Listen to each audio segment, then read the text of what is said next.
Today we're going to talk a little bit about the importance of food. Importance of food.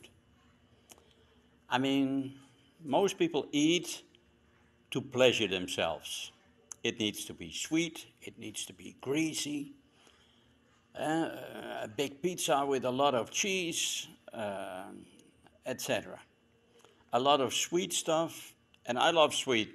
Oh, I love sweet. Everything that is sweet, I love. And I'm addicted to chocolate. Really. But I made my choices there. So you have here a couple of sweet things, what they make from caña. And that is natural sugar.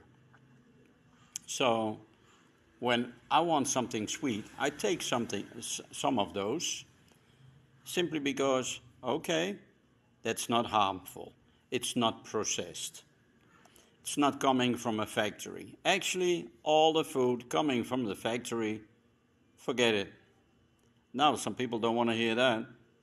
But I like to have food what is made by a small family, somewhere in the neighborhood, sausages that are made by an old couple, that I say there is pure meat in there are no colors in there, there are no chemicals in there, substances to that it stays longer good on the shelf and whatever.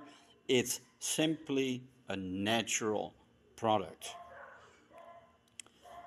All these toxins what we get in, and I see people walking with big pizzas, young families, and it hurts me every time when I see it, walking with a super big pizza, all a smile around their face, we have pizza. And then father or mother is carrying a 2-liter bottle of Coca-Cola, and I think, well, that's really the mix to get your kids sick, or when you do it a lot, to kill them. I mean, a good pizza, there's nothing wrong with it, but gosh, these people take these pizzas that I say, the ingredients, what they use for that, it's all that factory stuff again. The cheese is factory cheese. It's not even smelling like cheese. It's even nasty when you have the smell. And then there's something like, how can people eat that? Well, there is something that marketing does that people say, well, if it's good or not, if it smells good or not, they all take pizza, so I also take pizza. And we're happy with it. Coca-Cola is the same. I mean, the only time I buy Coca-Cola, and I'm talking about actually all my life, I never liked Coca-Cola.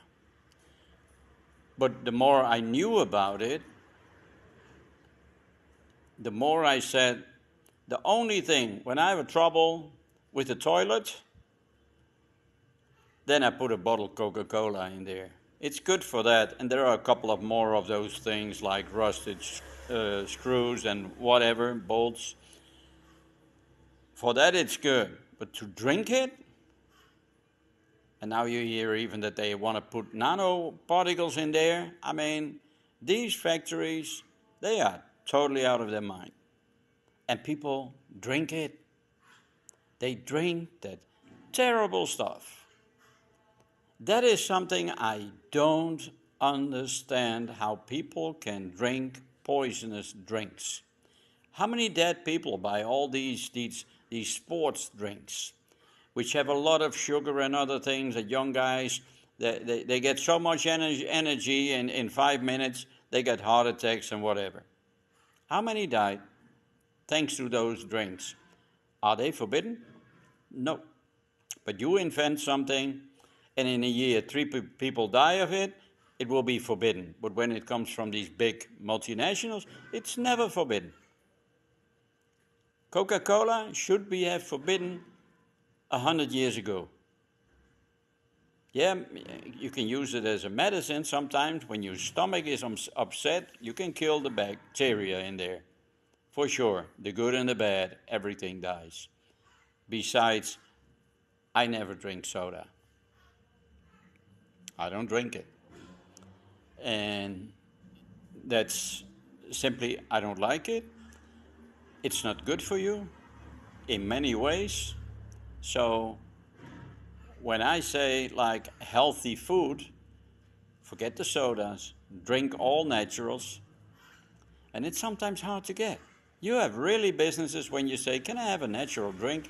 Then they come with a bottle that says orange juice, and I think the oranges flew over it or something, but they are not in the bottle. There are flavors in there. There's a lot of sugar in there, because to keep it good, you need to put a kind of acid in there, so a kind of lemon acid. That's a vitamin C, actually, where you keep it longer good in the bottle. And then you put the flavors in there and the colors in there. And then it's sold cheap because it's only water with chemicals, and people drink it. And I have, so when you come in a place and they have no natural drinks or only the orange juice, I mean, where I come from, if you ask for a natural drink, then was always like orange juice, like there is no other fruit. It's the same as when you have a plate where you go to a restaurant and always that lettuce is there, like there are no beans or no broccoli or something. Always the lettuce with tomato and cucumber. Always the same. I don't understand these things. How these minds work from these cooks and bring some more variety in there, but how these restaurants also have no natural juice almost. And when you get a natural juice, then they put 3/4 of ice in there, and that ice is dumped, because that's how I call it. It's dumped in your stomach. Your whole body, all the blood will be concentrated around your stomach and your gut to bring all that stuff on temperature. It's so bad. I mean, I understand sometimes a cold beer is great. Drink it slowly, not in one time. I mean, you see really people like, whoop, there goes the glass of beer. And something like, take it easy. Your stomach can handle that when it's colder. That's fine. But when you have then a fruit juice, then it's like, wow, completely frozen. That's not good. So we're talking about health. You want to damage your stomach? Do that. You freeze it. That means cells on the inside of your stomach get frozen, so they die. And then later people have ulcers in there and whatever they have in their stomach, but they have problems in their stomach. And I don't understand. Well, it's very simple. You abuse your body with food. So it's not only the food on itself, but also the temperature. Yeah, super hot is also not good. Yeah, when a plate with food is waiting 5 minutes, no problem. That's perfect. You don't need to eat your food hot. Don't know where that idea came from. Now, I don't want to have, when I have mashed potatoes, I don't want to have it cold. But there is a difference between cold and super hot. I mean, when you have to be careful, you over it, yeah, to cool it off, well, then simply wait. Drink a little bit of your wine, drink a little bit of your water, have a nice conversation, and after 4 or 5 minutes you start eating. That's healthy, and eat slowly. Yeah, but that's also something. People eat quicker, and after one comes the other, and the other, and the other. And then there's something like, how does that work? Now I have also sometimes no time. I want to eat something quickly, but normally I take my time. When I have a soup on a plate, I don't touch it the first 5, 6 minutes. Then I test it and say, yeah, because also when the temperature is a little bit lower, the flavors and the taste in your mouth and in your nose gets much better. When it's hot, it's too much. Yeah, okay, you get it in, that's it. But you want to taste it, right? So It's important how you eat. It's important what you eat. Because when you eat well, don't poison your body, you don't need medicine. That's how simple it is. Now let's be honest, I didn't use the last thing what I ever got in my body, what I really didn't like, that was a vaccination on an obligated military for 18 months in that time, and I get vaccinated. And I was so upset about that because I was not sick. Why should I have it? Obligated. That's an order. Yeah? And this is how they screw up your body. I don't want to have that. I never used all my life medicine, not even an aspirin, no painkillers, whatever. When I have a pain somewhere, I'm happy I feel it because I know I have to do something about the pain. Therefore, you have pain. That's very important. And when you silence the pain, the problem increases. So, food, when the food is not good, and there is a lot of stuff in there what is not good for your body, the body handles it. It concentrates the toxins on certain places, and you get inflammation. When there is a lot of toxin in your blood, your veins get inflammation. And then people have, how is that possible? Well, you eat the wrong stuff. That's how simple it is. And I will have another special on inflammation and cholesterol, because cholesterol helps to fight the inflammation. But when there is a lot of inflammation and there comes more and more cholesterol, well, the veins slowly close. But in reality, cholesterol helps. It's the inflammation which is the problem, not the cholesterol. And see what they do in marketing. It's all so terrible. So start thinking, people.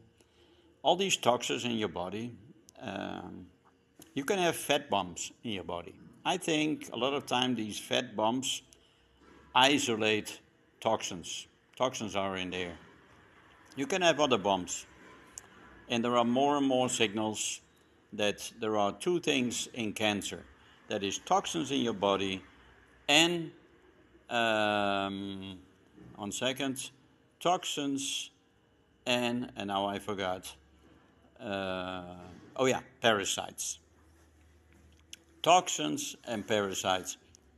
Those are the initiators of a lot of cancer.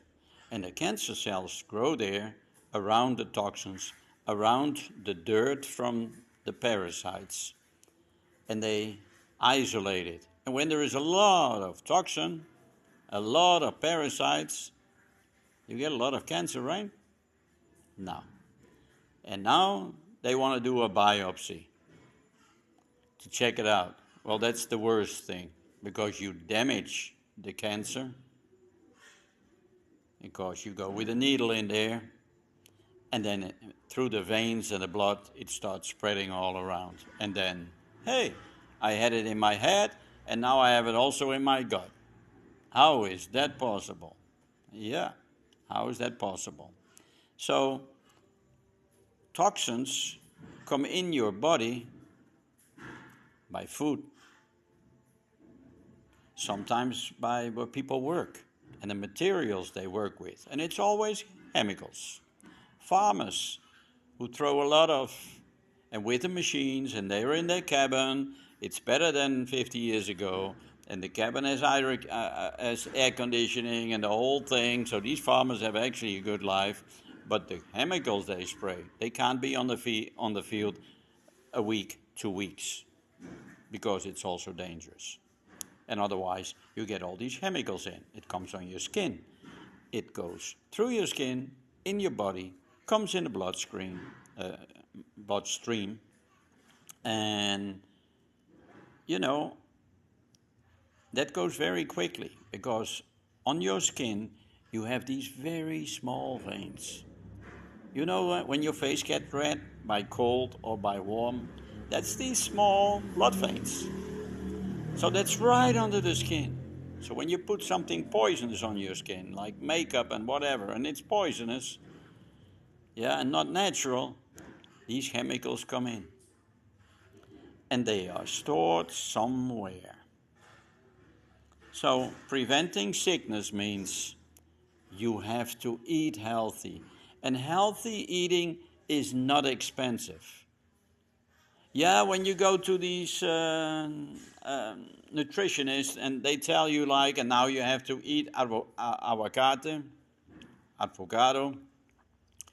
or something, all these expensive fruits and nuts, all great. Normal people don't eat it, or hardly, or sometimes when there is a special day, but it's not daily food. And I have something like, did these people ever go to the market and look around what is there and what you can eat healthy and what is the season? I love seasonal things.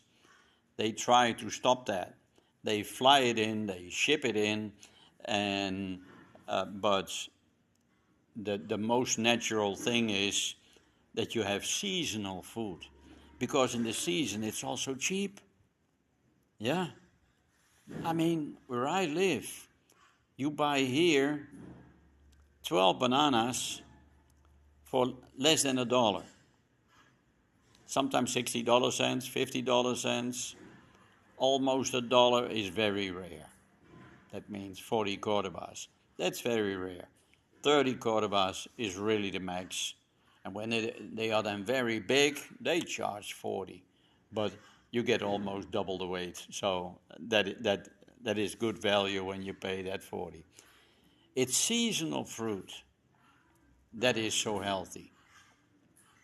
And everything what they do to have it ready when it's not season, the price go up, but also the way how they produce it gets more and more toxic.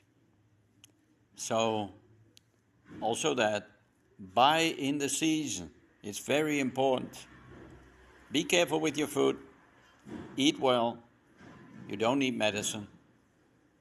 That's how it is. Because your body is so genius, your body will handle every attack when your immune system is good. And in what way your immune system is good? When it's not overloaded with toxins everywhere in the body. And it's you who takes it in, nobody else. It's you who takes the toxins in. So be careful what you eat. All right? Have a nice day.